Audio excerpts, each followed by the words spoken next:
क्या कभी आपने सोचा है जब आप एक बड़े कॉन्सर्ट में जाते हो या कोई बड़ी शादी अटेंड करते हो या कोई कॉर्पोरेट लॉन्च में जाते हो, उस इवेंट की कहानी होती है, बल्कि हर इवेंट की कहानी होती है। जब भी एक इंसान अपने घर में शादी के बारे में सोचता है या कोई कंपनी अपनी लॉन्चिंग के बारे में सोचती है, तो उसकी एक स्टोरी होती है, एक सपना होता है उनका, जो सपना बिल्कुल धुंधला सा होता है। और उस धुंधले सपने को जो क्लैरिटी में दिखाता है वो है इवेंट प्लानर। जो ब्राइड है, जब ब्राइड अपने ड्रीम वेडिंग के बारे में सोचती है, उसको उसकी एंट्री कैसी चाहिए, उसको वरमाला कैसी चाहिए, बहुत छोटे छोटे डॉट्स होते हैं उसके माइंड में, और उस डॉट्स को एक इवेंट प्लानर ही कनेक्ट करता है और उसको डिलीवर करता है। इवेंट प्लानर, अच्छा इवेंट प्लानर वो है जो क्लाइंट के सपने को अपने एक्सपीरियंस, अपने नज़रिए, अपनी सूझबूझ और समझदारी से एग्जीक्यूट करे और उस सपने को हकीकत में बदल दे। ये जो आप बड़े बड़े कॉन्सर्ट देखते हैं, अभी फ़िलहाल इंडिया में बहुत बड़े कॉन्सर्ट्स हो रहे हैं जिसमें 50-60 हज़ार की गैदरिंग होती है।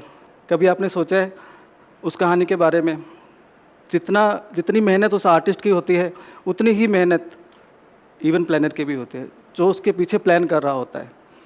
इतनी बड़ी बड़ी साउंड, इतनी लाइटिंग्स, 50,000 की गैदरिंग, कैसे क्राउड मैनेज होता है, कैसे उसकी पार्किंग होती है, लॉजिस्टिक्स कैसे होते हैं। और जब एक सिंगर या परफॉर्मर एक सपना देखता है कि यार मेरा कॉन्सर्ट होगा तो आधा इंडिया देखेगा, पूरी दुनिया देखेगी, वाव फैक्टर होना चाहिए।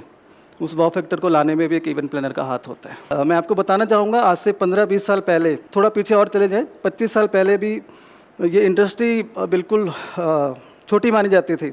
लोग कहते थे यार इवेंट का काम क्या है, टेंट का काम है, कारपेट का काम है।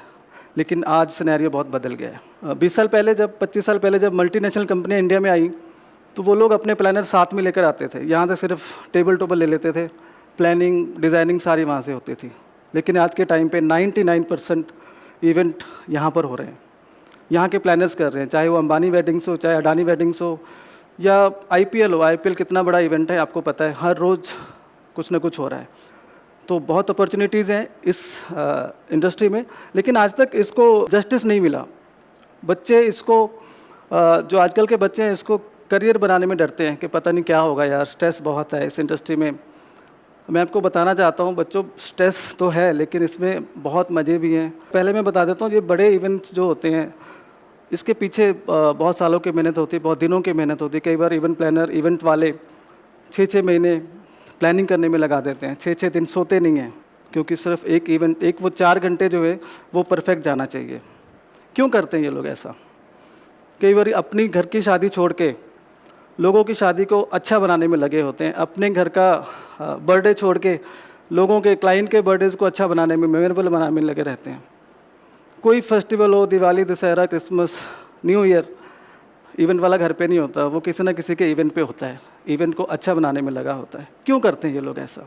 इसका एक ही आंसर है, self achievement, sense of achievement. उसको लगता है कि यार हाँ, मैंने लाइफ में कुछ किया है, क्योंकि यहाँ हर रोज़ चैलेंज है। पैसा तो देखो हर इंडस्ट्री में है, कोई ना कोई बिजनेस करेगा, आदमी पैसा कमा लेगा, लेकिन इवेंट एक ऐसी लाइन है कि ऐसी इंडस्ट्री है जिसमें पैसे के साथ साथ आपको बहुत फेम मिलता है, बहुत सेल्फ अचीवमेंट होती है, सेंस ऑफ अचीवमेंट फील होता है। आपको लगता है कि यार मैंने जीवन में कुछ किया है।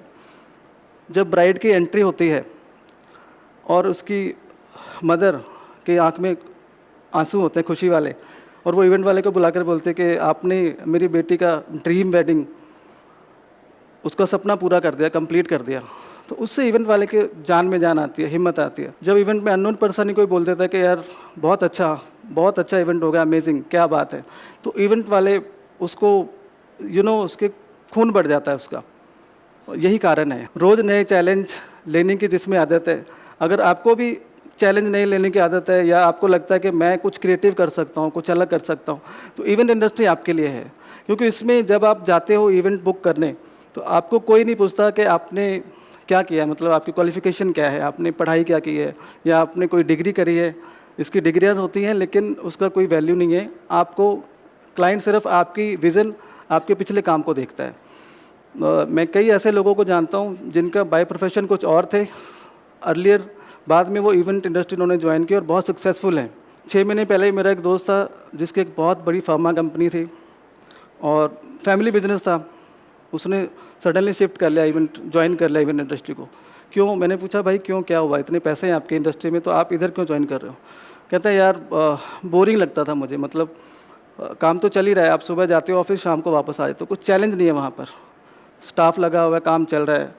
वो कह रहा है मुझे कुछ चैलेंजिंग चाहिए, कि मुझे लगे कि मैंने कुछ किया है लाइफ में, कुछ क्रिएटिव करूँ। तो जी हाँ, अगर आपको कुछ क्रिएटिव करना है अपनी लाइफ में, कुछ भी आपको लगता है कि मैं खाना अच्छा बना लेती हूँ, मैं गाना गा लेता हूँ, मतलब कोई भी फील्ड है, आपने मेडिकल लिया हो, आप अकाउंटेंट हो, कुछ भी आप कर रहे हो, अगर आपको लगता है मुझे हट के करना है दुनिया से, तो आप इवेंट इंडस्ट्री को ज्वाइन कर सकते हो किसी भी एज में। सिर्फ आप क्रिएटिव होने चाहिए, और जब क्रिएटिविटी आती है वहीं आता है रिस्क, क्योंकि हर इवेंट दूसरे इवेंट से अलग होना चाहिए। अलग कैसे होगा? कुछ ना कुछ नया ट्राई करोगे, गलतियाँ होंगी, एरर आना तो एक लाजमी होता है। जब आप कुछ नया ट्राई करते हो तो एरर तो आती हैं, तो उसका एक आपने सुना होगा मर्फी लॉ, कि अगर कोई प्रॉब्लम आनी है तो वो आनी है। टेक्निकल एरर होता है, मैनुअल एरर होता है, कई बार कुदरती आपदाएं आ जाती हैं, बारिश हो गई, तूफान आ गया, इतने बड़े बड़े इवेंट स्पॉइल हो जाते हैं, लेकिन उस एरर का बैकअप रखना बहुत ज़रूरी है। एक अच्छा इवेंट प्लानर वही है जो उस एरर को plan A, plan B, plan C के साथ एग्जीक्यूट करे, बैकअप रखे, तभी एक अच्छा इवेंट प्लानर माना जाता है जो बैकअप के साथ काम करता है। क्रिएटिविटी से मेरी बात आई, जब मैंने क्रिएटिव बात करी तो मुझे याद आया कि जो आजकल के बच्चे हैं बहुत क्रिएटिव हैं, बहुत डरते नहीं हैं, वो डेयरिंग बहुत है, कुछ भी सोचने से डरते नहीं हैं। हमारा टाइम था कि माँ बाप पहले रोक देते, ये मत कर, घाटा लग जाएगा, ये हो जाएगा। लेकिन आजकल के बच्चे बहुत होशियार हैं, बहुत क्रिएटिव हैं, बहुत डेयरिंग है। तो ये इंडस्ट्री आप लोगों का वेलकम करती है। जब मैंने आपको बताया कि 20 साल पहले बाहर की कंपनियाँ आती थी और यहाँ से काम करके पैसा लेके चले जाती थी, आज भी वही टाइम है। आज अगर आप देखो, इंडिया एक हब है, बाहर की कंपनीज यहाँ पर आ रही हैं काम करने के लिए, अपनी फैक्ट्री डाल रही हैं, अपने इवेंट्स कर रही हैं, तो यहाँ पर लोग भी चाहिए उस रिक्वायरमेंट को फुलफ़िल करने के लिए। और मतलब इतने लोग नहीं हैं, अगर आप देखो बहुत गिने चुने लोग हैं जो इवेंट्स कर रहे हैं। एक इवेंटर के पास कम से कम 10-10 डेट्स होती हैं महीने में, एक दिन में 4-4 शादियाँ कर रहे हैं वो। क्यों? क्योंकि लोग कम हैं, लोगों ने इसको अपॉर्चुनिटी माना ही नहीं, इसको करियर माना ही नहीं कभी, जबकि इसमें पैसा बहुत है, इसमें फेम बहुत है। अवेयरनेस की ज़रूरत है, आप पाओ, लेकिन इसके कुछ गोल्डन रूल्स हैं।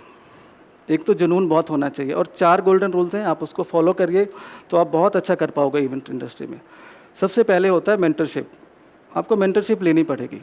इंटरनेट कभी आपका मेंटर नहीं बन सकता। इंटरनेट से आप बहुत कुछ सीख जाते हो जो कि नहीं सीखना चाहिए। इंटरनेट को भूल के आपको किसी न किसी से गाइडेंस लेनी चाहिए कि मुझे इवेंट इंडस्ट्री में क्या काम करना है, क्योंकि इस इंडस्ट्री में बहुत सारी लाइन है, केटरिंग है, डेकोर है, लाइटिंग है, हॉस्पिटैलिटी है, मैनेजमेंट है, लॉजिस्टिक्स है, वास्ट है, बहुत बड़ी इंडस्ट्री है। तो इसमें आपको स्पेसिफिक करना क्या है, उस नीच को पहचानने के लिए आपको मेंटर चाहिए, आपको टाइम लगाना पड़ेगा। सेकंड आता है आपकी कंसिस्टेंट। ऐसा नहीं कि आप 6 महीने आपने ये काम किया, फिर दिल नहीं लगा, दूसरे में शिफ्ट हो गए, कभी वेडिंग्स कर रहे हो, कभी कॉर्पोरेट कर रहे हो और कभी कॉन्सर्ट कर रहे हो, ऐसा नहीं चलेगा। आपको एक ही फील्ड में, अगर आपको वेडिंग्स करनी है तो वेडिंग्स में ही 3-4 साल लगाने पड़ेंगे, सीखना पड़ेगा। क्योंकि इस इंडस्ट्री में एक गलती आपकी, अगर एक गलत कमिटमेंट आपने कर दी तो आपको करोड़ों का, लाखों का नुकसान हो सकता है। तो टाइम बहुत ज़रूरी है देना, कंसिस्टेंट रहना बहुत ज़रूरी है। तीसरा विज़न, विजनरी होना चाहिए आपको। अगर आप मिडिल क्लास से भी आते हो और आपको अंबानी वेडिंग का ऑफ़र आ गया, तो आपको उसके लेवल पे जाकर सोचना पड़ेगा कि उनको क्या चाहिए, उनके गेस्ट को क्या चाहिए, उनके जो एम्प्लॉयज़ आ रहे हैं उनको क्या चाहिए। तो आपका विज़न बहुत बड़ा होना चाहिए, स्ट्रॉन्ग होना चाहिए।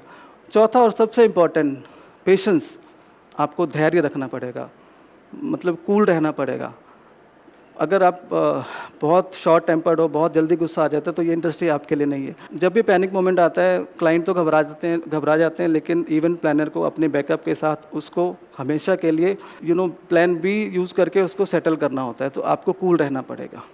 जब भी मैं एक परफेक्ट इवेंट की बात करूँ, परफेक्ट इवेंट क्या होता है मैं आपको बताता हूँ। परफेक्ट इवेंट वो होता है जो अपनी 5 सेंसेस हैं उसको सेटिस्फाई करे। जैसे कि आइज़, जैसे अभी हम एक टेड टॉक के स्टेज पर खड़े हैं, तो आपको जो दिख रहा है वो आपको एक अच्छा फील दे रहा है, उसकी ब्रांडिंग हो रही है, कॉर्पोरेट लाइक फील हो रहा है। अगर इसी जगह पर शादी वाली डेकोरेशन होती है तो आपको अच्छा नहीं लगता। सिमिलरली आइज़ जो आप देख रहे हो वो सेटिस्फाई हो रहा है। फिर आता है आप जो सुन रहे हो, यहाँ पर अगर लाउड म्यूजिक चले यहाँ पर आपको अच्छा नहीं लगेगा, क्योंकि ये माहौल अलग है, तो ईयर को भी अच्छा लगना चाहिए वो इवेंट। फिर आता है टेस्ट, खाना। इंडियन वेडिंग्स में या इंडियन लोगों की जो पहली पसंद है वो खाना, इवेंट में खाना बहुत अच्छा होना चाहिए, वो सबसे प्रायोरिटी पे आना चाहिए। और फोर्थ है स्मेल, खुशबू फ्रेगनेंस आप देखते हो, अगर शादी में फ्रेश फ्लावर की बहुत डेकोरेशन होती है, खुशबू के लिए होती है, वो एक फ्रेगनेंस जब आता है पॉजिटिविटी आती है। और लास्ट एंड फिफ्थ है टच, फील।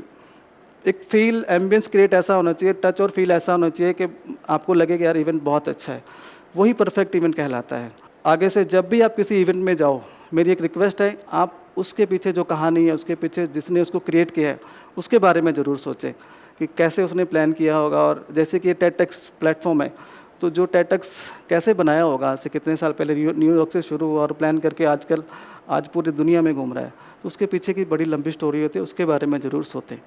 और तभी तो मैंने कहा पहले कि हर इवेंट की कहानी होती है, और उस कहानी का कहानीकार, स्टोरी टेलर होता है इवेंट प्लानर, जो अपने क्लाइंट के हर सपने को अपनी एक्सपीरियंस, अपनी सूझबूझ और अपनी दूरदर्शी नज़रिए को मिलाकर परफेक्ट इवेंट बनाता है, सपने को सच करता है। Thank you so much.